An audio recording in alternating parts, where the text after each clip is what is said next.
मित्रों, आज हम लोग पढ़ेंगे महाराजा रणजीत सिंह के सैन्य सुधार। ठीक है, सबसे पहले हम महाराजा रणजीत सिंह का परिचय जान लेते हैं।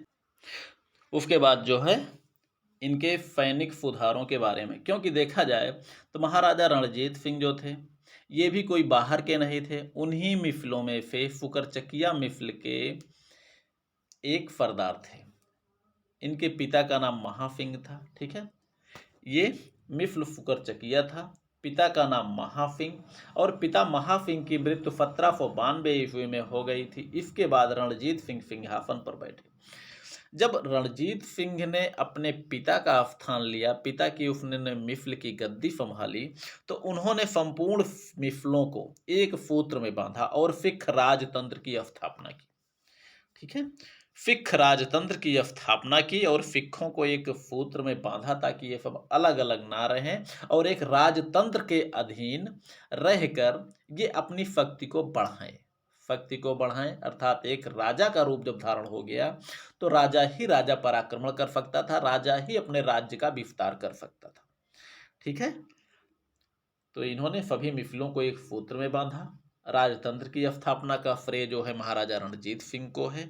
और महाराजा रणजीत सिंह कौन सा राजतंत्र? सिख राजतंत्र। ठीक है, महाराजा रणजीत सिंह भारत तथा सिखों के लिए उसी तरह महत्वपूर्ण थे जैसे जर्मनी के लिए बिस्मार्क, यूनानियों के लिए फिलिप। मित्रों, यहाँ पर भी हम देख रहे हैं यूनानियों के विकास के लिए फिलिप को महत्व दिया जा रहा है, ना कि सिकंदर को। ठीक है, इसका मतलब कि सिकंदर को अगर हम लोग महान पढ़ते हैं तो गलत है। अब यहाँ पर देख ले हैं यूनानियों का जो भगवान, अर्थात सिकंदर ने यूनानियों पर केवल अत्याचार किया। यूनानियों पर ही क्यों, जिन जिन क्षेत्रों को जीता उन पर केवल अत्याचार किया। लेकिन यहाँ पर आप देख रहे हैं यूनानियों के लिए अगर भगवान शब्द का नाम दिया गया है तो वो है फिलिप। फिलिप अर्थात सिकंदर का पिता। ठीक, और अमेरिका के लिए जॉर्ज वाशिंगटन, जिन्होंने अमेरिका को आज़ाद कराया था।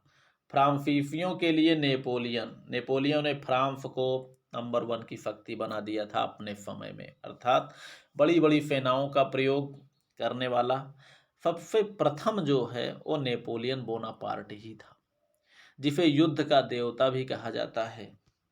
अर्थात सभी लगभग महान योद्धाओं ने मिलकर जितने युद्ध लड़े, नेपोलियन के बारे में कहा जाता है कि महान योद्धाओं ने मिलकर जितने युद्ध लड़े सबको जोड़कर नेपोलियन अकेला व्यक्ति था जो अकेले युद्ध लड़ा है। ठीक है, लगभग आधे से ज्यादा लाइफ उसकी जो है घोड़े की पीठ पर बैठे बैठे बीत गई। ठीक, और ब्रिटेन के लिए क्रामवेल। ठीक, रणजीत सिंह की मृत्यु जो हो गई थी 1839 में, यानी लगभग इनका जो समय काल है 39 9 8 17 47 ईयर।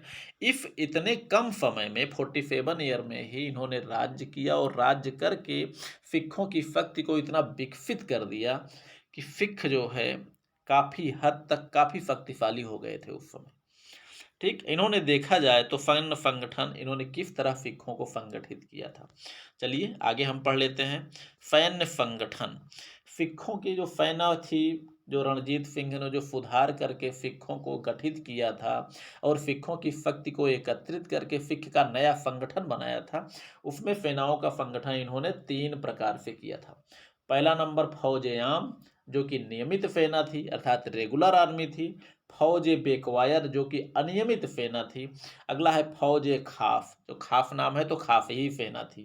ये सबसे अधिक प्रशिक्षित अनुशासित सेना, अर्थात खास का मतलब है सबसे हटकर सबसे अच्छी सेना, सबसे अच्छी तरह ट्रेंड, सबसे अच्छी तरह प्रशिक्षित सेना। तो खास ही होता है।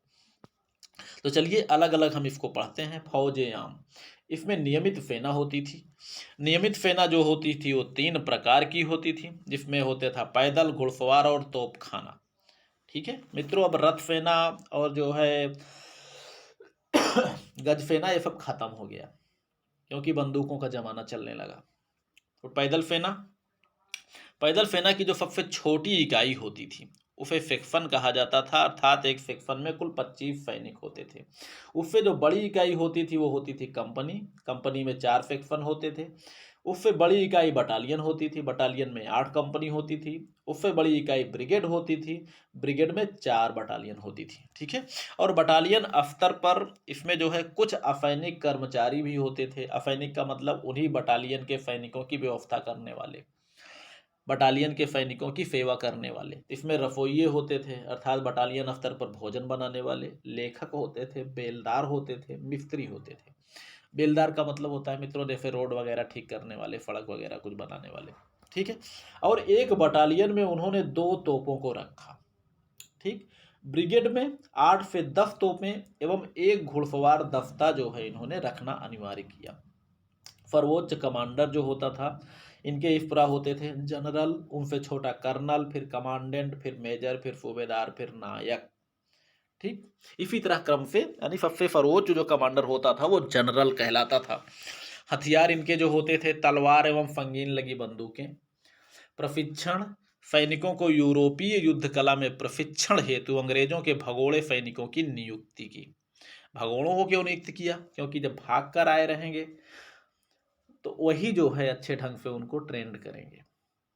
ठीक, और अगर भगोड़े नहीं होंगे, वहाँ के नियमित सैनिकों को किराए पर बुलाया जाएगा तो मेन विद्या तो वो नहीं देंगे, इसीलिए भगोड़े सैनिकों की नियुक्ति इन्होंने किया था। मित्रों ये यहाँ पर संगीन आ जाती है। हालांकि संगीन की स्थापना 1647 ईस्वी में किया था फ्रांस के बायोने नगर, इसीलिए संगीन का नाम बायोनेट भी पढ़ा कहा जाता है। इसको हम आप लोगों के एक पहले चैप्टर में, जो पहले आप लोगों के फर्स्ट ईयर में एक चलता था सेकेंड पेपर नेपोलियन के पार्ट में, उसको आपको ढंग से पढ़ाया गया है, उसको आप लोग देख लीजिएगा। नहीं मिलेगा तो कमेंट करिएगा, फिर आपको हम भेज देंगे।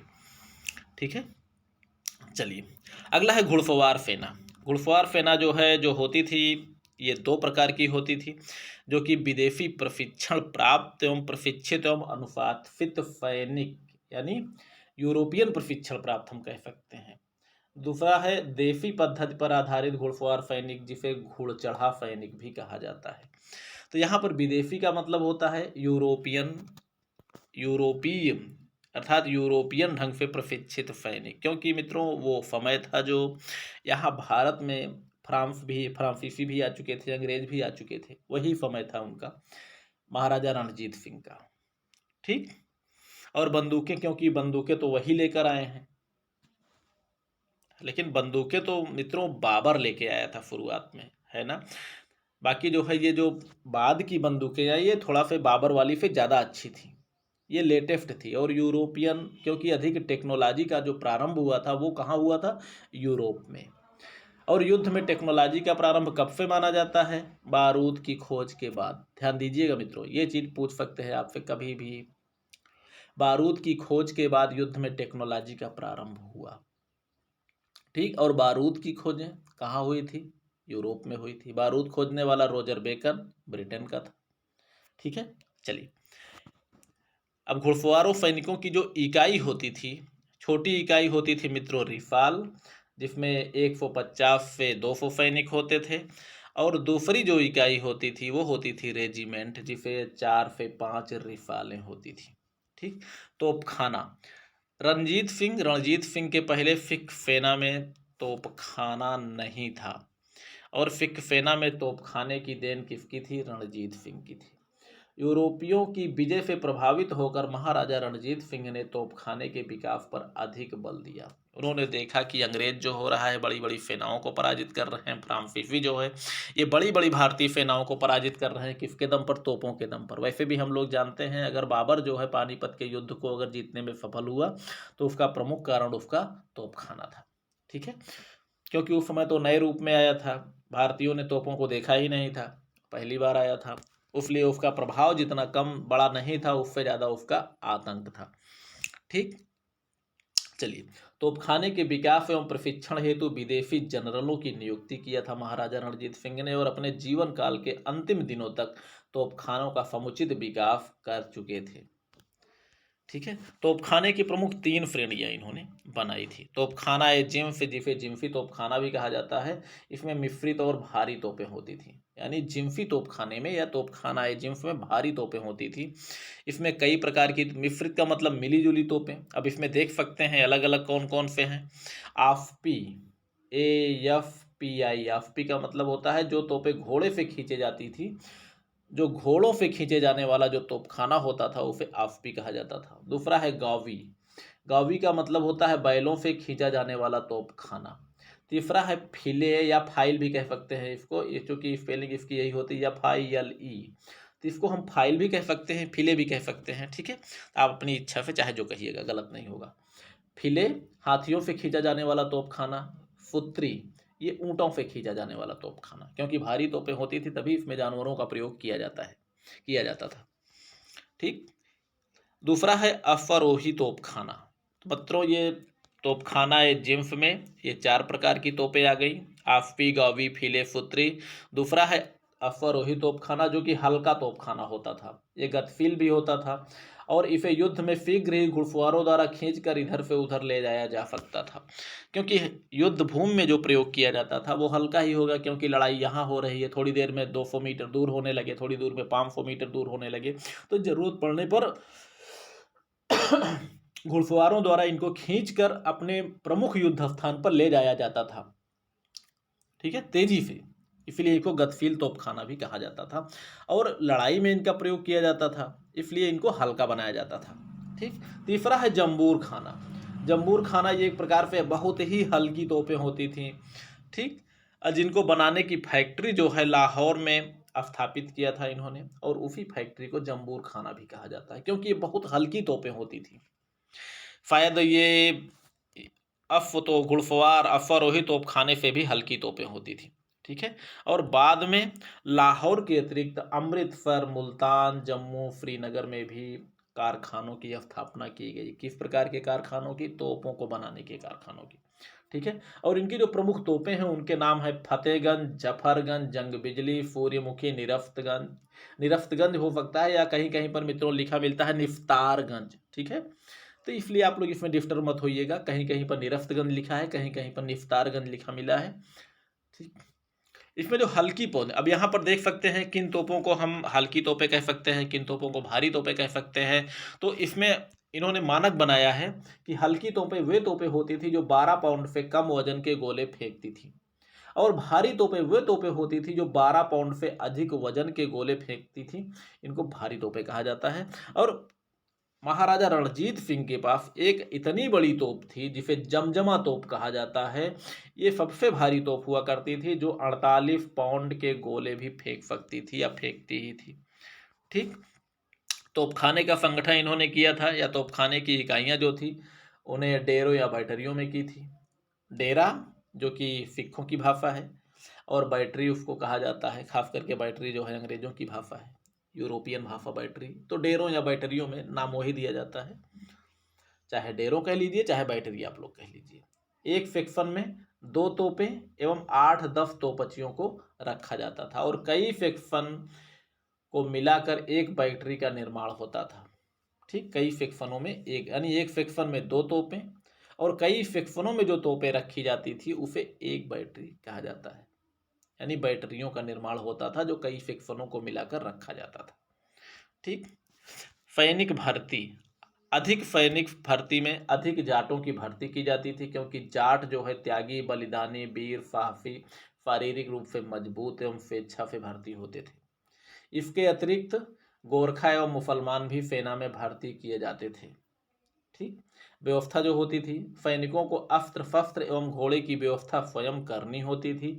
यदि सैनिक असमर्थ होता था तो उसे सभी चीजें राज्य की ओर से मिल जाती थी, लेकिन उसकी कीमत जो है वेतन से काट लिया जाता था, यानी मुफ्त में कुछ नहीं दिया जाता था। बशर्ते यही है खुद कर लीजिए तब भी अच्छा है, राज्य ने दे दिया तो उसका आपसे बाद में पैसा ले लिया भाई, वेतन से काट लिया आपके। ठीक। वेतन व्यवस्था जो होती थी, वेतन व्यवस्था इस प्रकार थी, वर्ष में 4 या 5 बार नियमित नकद वेतन दिया जाता था। घुड़सवार सैनिकों को पैदल सैनिकों से अधिक वेतन दिया जाता था। मृत सैनिकों के परिवार को पेंशन या जागीर देने का प्रावधान था।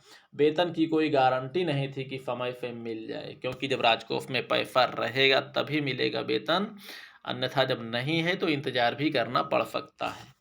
ठीक है, अधिकारियों का वेतन इस प्रकार था, अगर देख सकते हैं तो वेतन रुपए में।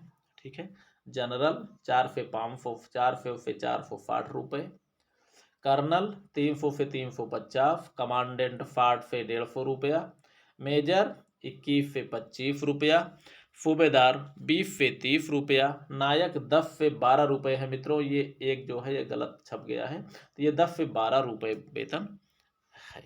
ठीक है मित्रों, ये वेतन जो है, वेतन का रेट जो है इसी क्रम में है। ठीक है, अब आप यहाँ पर थोड़ा सा आप देख सकते हैं, नायक का वेतन मित्रों 12 ही होगा। ठीक, अस्त्र शस्त्र जो है धनुष, बाण, तलवार, भाला, संगीन युक्त बंदूक, ढाल एवं कवच, तो ये प्रमुख जो है ये प्रथम प्रकार के सैनिक होंगे। दूसरे नंबर पर है फौजे बेकवायत। अभी तक हम लोग पढ़ रहे थे फौजे आम, अब हम लोग पढ़ेंगे फौजे बेकवायत। ठीक, इसमें अनियमित घुड़सवार सेना होती थी जो 2 प्रकार की होती थी। पहला नंबर घुड़चढ़ा सवार, घुड़चढ़ा यानी जमींदार तथा दरबार के बड़े अधिकारियों द्वारा जो प्रदान की जाती थी सेना, इन्हें वेतन के रूप में जागीर दे दी जाती थी, इन्हें घुड़चढ़ा सवार भी कहा जाता था। अर्थात जमींदार को जागीर दे दी गई या बड़े अधिकारियों को जागीर दे दी गई, उस जागीर के आधार पर जागीर से खर्च लेकर, खर्च निकाल कर ये अपने द्वारा जो बड़े जो सैनिकों की भर्ती करके रखते हैं, देसी पद्धति पर आधारित होते हैं, उन्हें घुड़चढ़ा कहा जाता है। ठीक, क्योंकि सवारों को या सैनिकों को तो जागीर नहीं दिया जाता, इसमें बेचारे जागीर लेंगे तो वसूली करेंगे कि सैन्य सेवा करेंगे। तो जो जमींदार टाइप के होते, भाई जमींदार के पास ही जागीर होती है, दरबार के बड़े अधिकारी हैं उनके पास जागीर दे दी जाती है, तो वो भी जमींदार बन जाते हैं, तो ऐसे ही होती है। दूसरा है मिफलदारी सवार। राज्यों की छोटी छोटी रियासतों या अन्य मिफलों की जो सेना होती थी उसे मिफलदारी सवार कहते हैं। इन सब पर भी रणजीत सिंह का ही अधिकार होता था, क्योंकि मिफल तो वही है। अब मिफल के मेन जो है, मिफलों के राजा जो है रणजीत सिंह हैं, तो मिफलों पर भी इन्हीं का अधिकार होता था। और इनके लिए ना कोई नियमित प्रशिक्षण दिया जाता था, ना हुई कोई ड्रिल या परेड किया जाता था, बस केवल इनका रिकॉर्ड रजिस्टर में दर्ज रहता था। क्योंकि ये सेनाएं जो फौज बेकवायत की हैं, ये अनियमित सेना होती थी, यानी फौज आम वो सब कुछ होता था उनका, लेकिन फौज बेकवायत जो है ये सिर्फ रजिस्टर में नाम दर्ज होता था। एक प्रकार से सैन्यों की सेना की संख्या को गिना दिया जाता था कि हमारे पास बड़ी सेना है।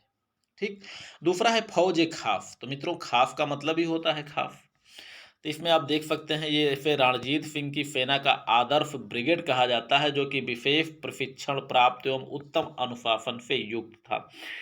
इसका संगठन जो है फ्रांसीसी जनरल वेंटूरा तथा अल्लार्ड ने किया था। यानी जो फौज खास है इसको जो संगठित कराया था महाराजा रणजीत सिंह ने, फ्रांसीसी जनरलों द्वारा संगठित कराया था, वेंटूरा और अल्लार्ड द्वारा। ठीक, और 1822 ईस्वी में इसको संगठित कराया था। इसमें कुल मिलाकर जो कुल पैदल सेना थी 4 बटालियन, घुड़सवार सेना थी 2 रेजिमेंट, और रणजीत सिंह की आदर्श ब्रिगेड में 3176 पैदल सैनिक तथा 1667 घुड़सवार सैनिक होते थे। इसके अतिरिक्त 24 तोपें भी होती थी। ठीक